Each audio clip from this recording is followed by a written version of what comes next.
इस ट्रैक्टर में जो सबसे बेकार चीज़ दे रखी है ना भैया, वो दे रखा है इसका जो फ्रंट चूल्हा है, वो देखो जगह जगह से जो ना क्रैक हुआ पड़ा है। जो इसका फ्रंट चूल्हा है सारा टूट चुका है आगे से।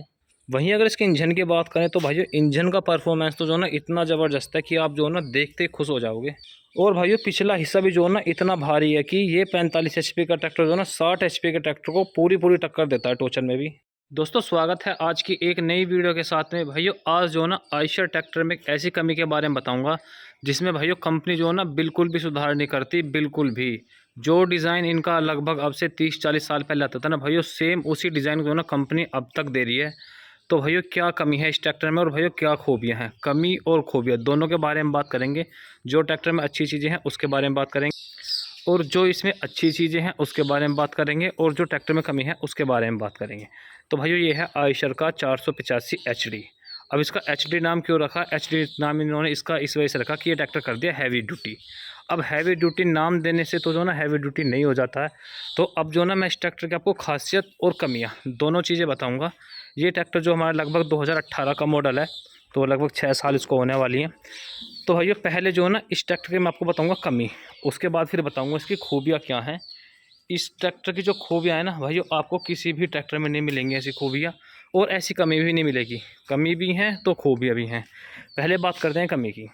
तो भाइयों जो कमी है ना, सबसे बड़ी कमी है इस ट्रैक्टर का जो फ्रंट माउंटिंग है, जिसको फ्रंट चुल्ला भी बोलते हैं। सबकी अपनी अपनी अलग तरह के भाषा होते हैं। हमारे इधर इधर इसको फ्रंट माउंटिंग भी बोलते हैं, फ्रंट चुल्ला भी बोलते हैं। अब भाइयों जितनी बेकार इस ट्रैक्टर की फ्रंट माउंटिंग है ना भाई, वो ट्रैक्टर इंडस्ट्री में जो ना शायद ही किसी ट्रैक्टर की इतनी बेकार फ्रंट माउंटिंग हो। अब मैं वो बता क्यों रहा हूँ आपको, क्या क्यों रहा हूँ, वैसे मैं बता दूँ। देखो सबसे पहले तो ये हमारा मैनुअल स्टीयरिंग है, इसमें पावर स्टीयरिंग का ऑप्शन भी आता है। अब मैं पहले क्लियर कर दूँ, कुछ भाई कहेंगे कि आप इसके जगह जो है ना पावर स्टीयरिंग ले लो, पावर स्टीयरिंग में काफ़ी मजबूत है। तो भाइयों पावर स्टीयरिंग जो ना इससे भी बेकार है। आप सिंपल सी बात ये समझो, जितने ज़्यादा जॉइंट रहेंगे ट्रैक्टर उतना ज़्यादा कमज़ोर बनेगा। अब इसमें देखो कमी क्या कर रखी है। फ्रंट में प्लेट लगा दी मोटी, चलो कोई नहीं।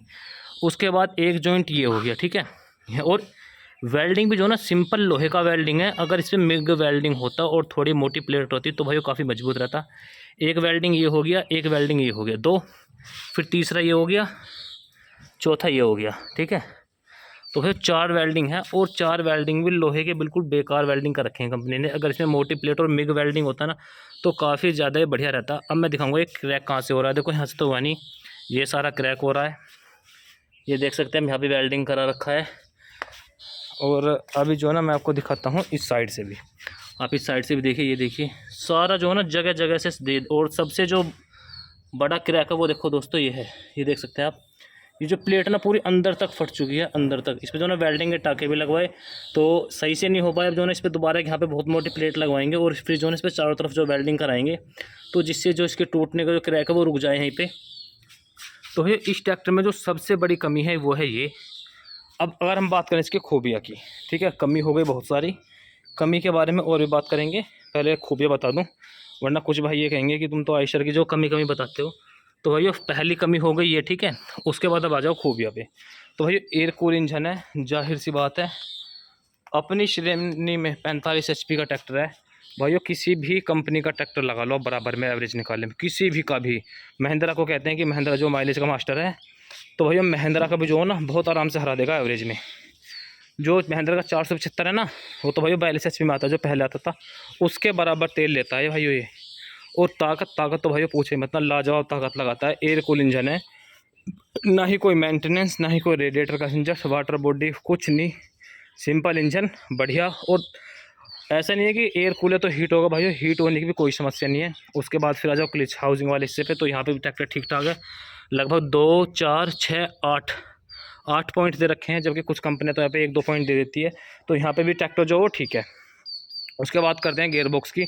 तो गियर बॉक्स में कंपनी को थोड़ा बहुत सुधार करने की ज़रूरत है, बट बाकी जो इसकी लाइफ है ना वो काफ़ी अच्छी है। और जो पिछला हिस्सा है वो भी इसमें बुल पीने वाला दिया गया है भाइयों, वो भी काफ़ी अच्छा है, ठीक है।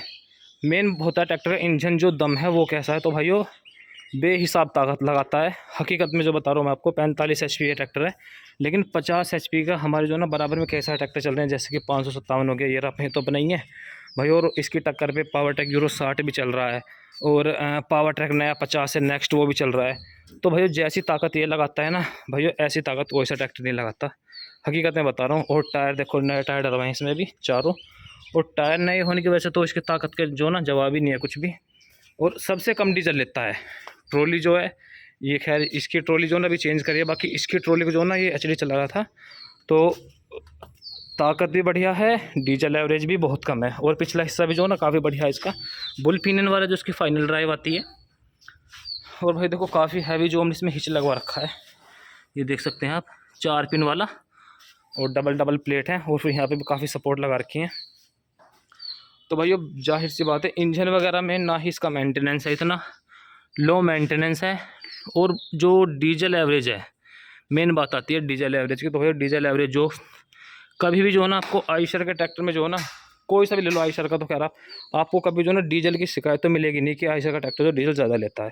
तो इस मामले में तो काफ़ी बढ़िया है ये, और ताकत में जो ना ज़बरदस्त है। लेकिन जो मेन कमी रहती है ना, मेन कमी है इसकी सिर्फ इसके फ्रंट में, फ्रंट माउंटिंग बोल दो। और जो फ्रंट बम्पर है ये देखो आप कैसे मुड़ा पड़ा है। और ये मुड़ा भी जो है ना ऐसे पड़ा है, अगर मान लिया हमारी ट्रॉली वगैरह फंसती है ना तो हम ट्रॉली पे पीछे लगाते हैं, आगे हम इसमें कुछ लगाते नहीं, क्योंकि बम्पर वगैरह जो सब जो ना कंपनी ने काफ़ी हल्का बना रखा है। जो ना हल्का सा किसी में टच हुआ और देख सकते हैं आप कैसे जो मुड़ गया वो। तो इस ट्रैक्टर में जो कमी है ना भाई, सबसे ज़्यादा कमी है। और कमाल की बात क्या है, कंपनी जो है ना बिल्कुल बदलाव नहीं करती, बिल्कुल भी। ये कहते हैं कि जो इनकी R&D की टीम है, रिसर्च एंड डेवलपमेंट, तो है किस चीज़ का रिसर्च करते हैं जो एक ही डिज़ाइन को लगातार दिए जा रहे हो आप। और मैंने की वीडियो ऐसी पहली बनाई थी तो उसमें कुछ भाइयों कमेंट आया कि आप जो ना पावर स्टीयरिंग का ट्राई करो, पावर स्टीयरिंग का काफ़ी अच्छा है। तो भैया पावर स्टीयरिंग का जो ना इससे भी बेकार है, इससे भी बेकार, क्योंकि उसमें जो ना जॉइंट और काफ़ी सारे दे रखे हैं। अब आप सिंपल सी बात है, जितने ज़्यादा जॉइंट होंगी चीज़ उतनी कमज़ोर होगी। अगर इसमें जो है ना मोटी मोटी प्लेट करके सपोर्ट ज़्यादा कर देते और इसको जो ना सिंपल लोहे के वेल्डिंग की जगह मिग वेल्डिंग कर देते, तो ये जो ना काफ़ी मजबूत हो जाता कास्टिंग वाले से भी। और जैसा कि जो ना देखो ये आयशर में आता है 597 में, देखो ये काफ़ी मोटा है जो फ्रंट माउंटिंग है, फ्रंट चूल्हा। अगर भाइयों इस हिस्से को जो है ना ये 485 में देना स्टार्ट कर दें, तो भाइयों इस ट्रैक्टर की मार्केट को जो है ना कोई नहीं रोक सकता, कोई भी भाइयों, कोई तोड़ नहीं हो पाएगा इस ट्रैक्टर का। बहुत ही लाजवाब चीज़ है ये ट्रैक्टर जो है, बहुत ही लाजवाब। लेकिन ये जो ना सिर्फ मार खा रहा है, मार खा रहा है सिर्फ अपने अगले हिस्से की वजह से। और ऐसा नहीं कि देखो मैं इसकी बुराई कर रहा हूँ, हमारे आसपास में जो ना आयशर के काफ़ी सारे ट्रैक्टर हैं, ये 333, 380, 485, सभी को जो ना सिर्फ इसी चीज़ से शिकायत है कि जो इसका अगला हिस्सा है वो काफ़ी बेकार है। सभी के जिनके जो ना नॉर्मल यूज़ में चलते हैं ना, उनमें भी ये वेल्डिंग क्रैक या फिर ये जहाँ पे जॉइंटों में क्रैक होना आम बात है। तो अब समझ में ये नहीं आता कि कंपनी इतने टाइम होने के बावजूद भी जो है ना अपने ट्रैक्टर में सुधार क्यों नहीं करती। तो मुझे तो लगता नहीं कि इससे बेकार जो हिस्सा है वो किसी भी कंपनी में आता हो। तो दोस्तों मेरा दिखाने का मकसद यही है, ऐसा नहीं है कि मैं कमी कमी बता रहा हूँ, जो कमी है उसको भी बता रहा हूँ और जो अच्छी चीज़ है वो भी बता रहा हूँ। कमी मैं इस वजह से बता रहा हूँ क्योंकि हम इस कमी को फेस कर रहे हैं बहुत ज़्यादा। अब बताओ बार बार आप भी देख सकते हैं, अंदर भी देख लो कितना वेल्डिंग हो रहा है भाई, बार बार वेल्डिंग इसमें कहाँ तक कराएं। और अंदर जगह इतनी नहीं है कि वेल्डिंग अच्छे से हो पाए, हर जॉइंट जो क्रैक हो रहा है। तो जो कमी थी वही बताई। बाकी इंजन का परफॉर्मेंस इसका ऐसा है, किसी भी ट्रैक्टर को बराबर में लगा लो आप, ये 45 HP और किसी भी कंपनी का 50 HP का टोचन में लगा लो, खिंचाई में लगा लो, सबको मार देता है सबको। आपने इसकी टोचन वीडियो भी देखी होंगी, मैंने इसकी टोचन वीडियो भी डाली थी। पावर ट्रैक 60 जो कि 60 HP का ट्रैक्टर है उसको पूरी टक्कर देता है ये। और हकीकत बात है कि ट्रैक्टर की खिंचाई में कोई दिक्कत नहीं है, खिंचाई इसकी लाजवाब है, बहुत ही ज़बरदस्त खिंचाई करता है ट्रैक्टर ये, अपनी ताकत से बहुत ज़्यादा बढ़ के जोर लगाता है, बहुत ज़्यादा बढ़ के। ताकत से खुश हैं, इंजन से खुश हैं, गियर बॉक्स से खुश हैं, मेंटेनेंस बहुत कम है ट्रैक्टर का, बहुत ही कम। लेकिन जो ट्रैक्टर सिर्फ मार खा रहा है अपने अगले हिस्से की वजह से।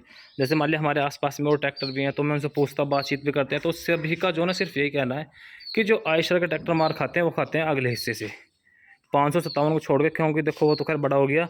हमारे इधर ज़्यादातर वही चलते हैं 35 40 45 HP तक के चलते हैं। तो उनमें जो आयशर के फ्रंट हिस्से हैं वो सभी जो बेकार आते हैं। तो इसी वजह से जो इनकी मार्केट में फ़र्क लगता है ट्रैक्टर के बिकने में, क्योंकि कस्टमर को जब जो ना अच्छी चीज़ नहीं मिलेगी तो भाइयों क्यों जाएगा। अब जैसे कि अभी हमारे पड़ोस में पावर ट्रैक का 50 आया भाइयों, यूरो 50 नेक्स्ट है, उसमें जो फ्रंट माउंटिंग है ना भाइयों इतनी ज़बरदस्त दे रखी है, आगे से ट्रैक्टर भी बड़ा बड़ा सा लगता है, भारी हो जाता है, और जो ट्रैक्टर का लुक है वो भी काफ़ी बढ़ जाता है। तो भाइयों मेरा वीडियो बनाने का मकसद सिर्फ यही था, जो कमी है मैंने आपको वो भी बताई है और जो ट्रैक्टर में अच्छी चीज़ें हैं वो भी बताइए। कमी सिर्फ एक है, बाकी खूबियाँ जो हैं वो बहुत सारी हैं। अब देखते हैं आप कैसे कैसे कमेंट करते हैं। अगर आपको मेरी बात जायज़ लगे तो भाइयों कमेंट करके ज़रूर बताना, क्या मैंने जो बात बताई आपको क्या सही लगी है और क्या गलत लगी है। तो भाइयों आपको वीडियो कैसी लगी कमेंट करके ज़रूर बताना। वीडियो पसंद आई हो तो लाइक शेयर ज़रूर करें और चैनल को सब्सक्राइब करें। धन्यवाद।